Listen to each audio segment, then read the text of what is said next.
A história o Vilela sabe, o pastor Vinícius sabe, mas é algo que ainda eu sou questionado todos os dias, pedindo novamente sempre para eu contar. Eu nasci num lar cristão. Eu sou de uma família de 12 médicos, o meu pai é um urologista. Só que teve um momento, quando eu estava fazendo a minha residência médica já formado, eu acabei me afastando um pouco de Deus, não de deixar de ir na igreja, mas aquele contato diário que nós precisamos ter com Deus, eu acabei tendo esse, vamos dizer, esse afastamento, né? Eu era um jovem, um cirurgião, passei num local de residência de cirurgia geral que todo mundo quer passar no Brasil, com a vida, entre aspas, encaminhada, entre aspas, um guri bobo, se achando um pouco pela situação toda. E, na verdade, aconteceu algo que foi extremamente marcante na minha vida. Que aquilo lá eu nunca mais esqueci. E que sempre, quando pedem para eu contar, eu vivencio aquilo como se fosse hoje.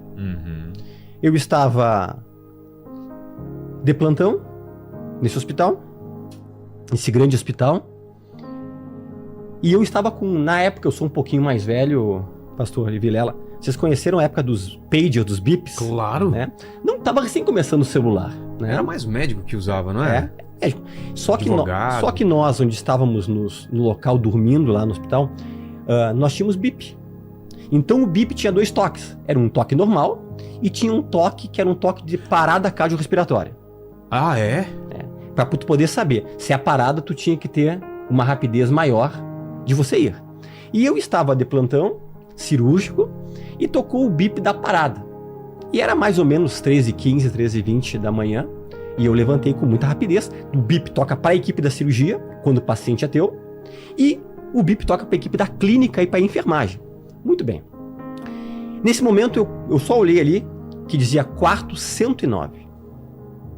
E eu desci muito rápido, e eu fui durante esse intervalo de tempo que eu fui de escada, não de elevador, eu fui só pensando assim, ó, Vilela, não pode ser o meu paciente, porque eu tinha um paciente no quarto 109, que nós tínhamos operado uma cirurgia, uma das maiores cirurgias da parte digestiva, chama-se DPT.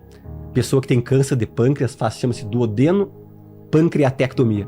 E eu fui pensando angustiado, não pode ser ele, porque era SUS e tinha 5 pacientes no quarto, e porque eu tinha falado para a família um dia antes que ele teria alta no outro dia, porque o pós-operatório realmente estava muito bom. E quando eu chego no quarto, para minha surpresa, quem é que tinha tido a parada cardiorrespiratória? O meu paciente. E aí estava lá já o pessoal da clínica, a enfermagem, e eu cheguei, e como o paciente era meu, quem assumiu toda a reanimação junto ali foi eu. E nós começamos a reanimar esse paciente, e eu, um jovem cirurgião, eu tive vários ensinamentos, até mesmo em relação a falar familiares, quando tá tudo certo para tu dar alta no outro dia, né? Se tudo transcorrer bem, se tudo continuar como está, uma frasezinha muda muita coisa. E nós começamos a reanimar esse paciente, e eu reanimei um paciente como nunca antes na minha vida, porque eu queria, era um paciente meu, nós lutamos por ele, e a reanimação normal, em qualquer lugar do mundo, tem uma convenção. É 30 minutos de reanimação. Você massageia, você faz... Tem uma coisa que nós chamamos de ambu, que é para colocar respiração, é feito adrenalina, é feito atropina, e é tudo muito bem sincronizado. Quando bateu 30 minutos, estavam meus colegas médicos junto ali também, e disseram, Lemos, como eu chamava na residência, meu sobrenome, deu 30 minutos, eu disse, pessoal, vamos um pouquinho mais. Nós fomos mais 15 minutos. Porque depois de 30 minutos, durante nenhum momento ele voltou, porque tem alguns pacientes que tu reanima, ele volta, e daqui a pouco ele para novamente e você continua a reanimação. Acontece isso. Não é se reanimou, acordou, tá tudo bem. Às vezes ele acorda, reanima e daqui a pouco para de novo. Às vezes para tu reanimar 3 vezes. Só que depois de 30 minutos, durante todos os 30 minutos, ele não voltou em momento algum. Ou seja, paciente morto 30 minutos. E tocamos até 45. Fica aquela linhazinha? Linhazinha. Com assistolia, fica ali aquela linhazinha. E chegou 45 minutos, aí tá o pessoal já impaciente comigo. Né? 13 e tanto da madrugada, enfermagem, paciente, tipo, né? Desiste, né? Lemos, por favor, não tem mais, acabou. Nesse momento, começou a acontecer algo que foi algo que impactou a minha vida.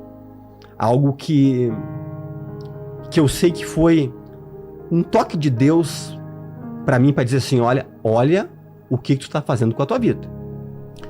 Naquele momento, começou cenas que eu digo que são típicas de filme, só que ali era uma história real.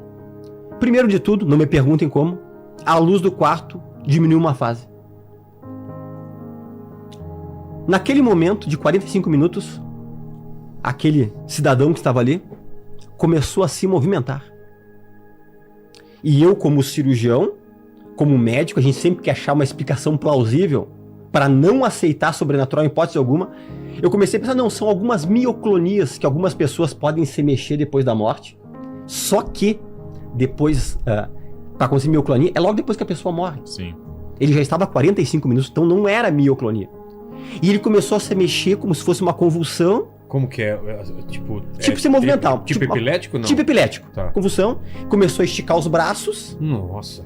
Nesse momento eu corria. Se eu tivesse assistindo isso, Lene, eu corria, né? Eu já nem tava lá na sala. Ainda bem que eu não sou médico, nem você. Nesse momento, todas as pessoas que estavam dentro desse quarto... Você nunca tinha visto isso?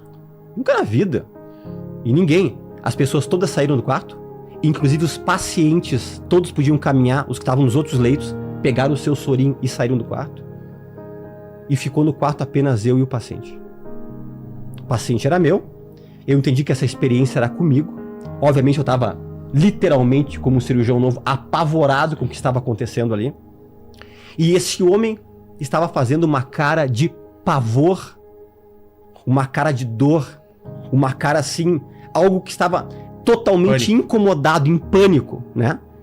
E talvez, para mim, era uma eternidade. Não sei se aquilo lá durou 5 minutos, 10 minutos. Eu sei que eu fiquei ali. E eu olhei para a janela do quarto que ficava em direção à rua. E eu vi. Entrou uns vultos pretos, uns espíritos pretos, vários.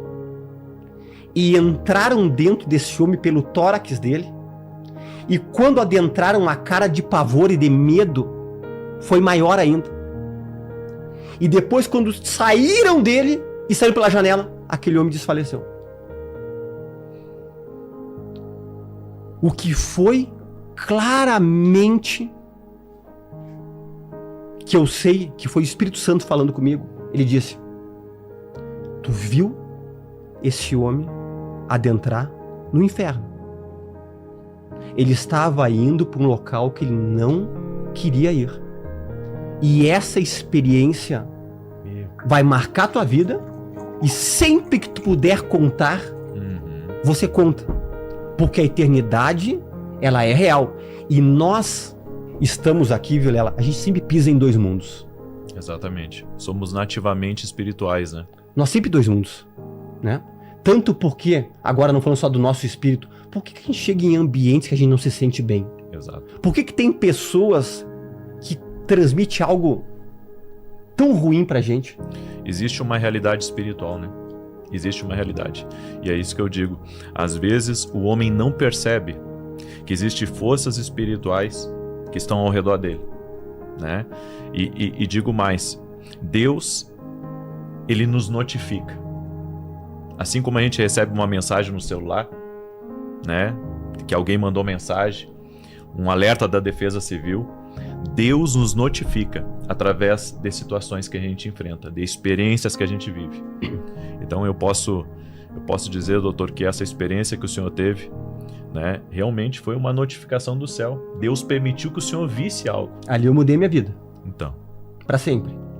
E pra todo mundo que eu posso dizer. Eu disse assim, ó, existe uma eternidade. Eu era ensinado, mas eu não tinha talvez uma convicção que eu tive através dessa experiência. Sim. Olha só. E tem algo mais que eu digo. Por exemplo, como é que tem suicídio em Mônaco?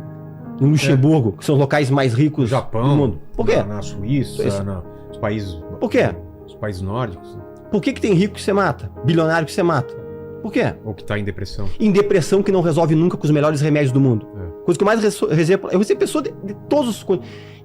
Nós contabilizamos, nós recebemos na nossa cidade, Rosário do Sul, no Rio Grande do Sul, a cada 60 dias, 12 países. que afluem para lá, para serem atendidos, consultados ou até operados conosco, né? E, na verdade, a gente conhece e vê a opressão de frente, do lado. Uma coisa que eu digo muito assim, para pessoa que não tem experiência em viver em ambiente hospitalar, por que muito médico é excêntrico? Por que muito técnico de enfermagem, enfermeiro, são diferentes, estranhos, diferentes. Muitos são amargurados, muitos são mal-humorados. Só que uma coisa que eu nunca falei. Muitos têm problema com droga, com bebida. Com né? bebidas, né? Com drogas lícitas. É. Tá? Porque na verdade é o seguinte, a profissão da área da medicina é a profissão médica no mundo que mais tem índice de suicídio, 5 vezes mais que as outras profissões. Mais do que policial? É a primeira de todas as profissões. Tá? Suicídio. Por quê? Pela pressão? Por várias coisas. Por várias coisas. Decepções, impotência. Mas assim, ó, o problema é o seguinte. O ambiente hospitalar, olha o que eu vou dizer agora. Ele é inóspito. A gente que vive lá dentro. O que paira dentro de um hospital? O medo. Um espírito de pavor. Arrependimentos. Arrependimento. Pena, que é um... Sabe o que é pena? Que tem de gente, né, que tá perto da morte, Da morte. que começa Exato. a reavaliar a vida e fala, devia ter feito isso. E muitas pessoas assim passam e falam assim, pá, pobre desse moribundo aí. Qual essa pessoa vai melhorar? Sentimento de pena. A morte, ela beira outra coisa. Mas amor também, Amor. né? Muita compaixão, Também, sim. muito amor. Muito amor. Mas eu te digo pra ti, Vilela, é mais sentimentos ruins do que bons no hospital. Com certeza. Você sente a energia quando você chega lá. Exato. Outra coisa, impotência. Às vezes tu sabe que tu não tem mais o que fazer, o paciente é terminal, tá?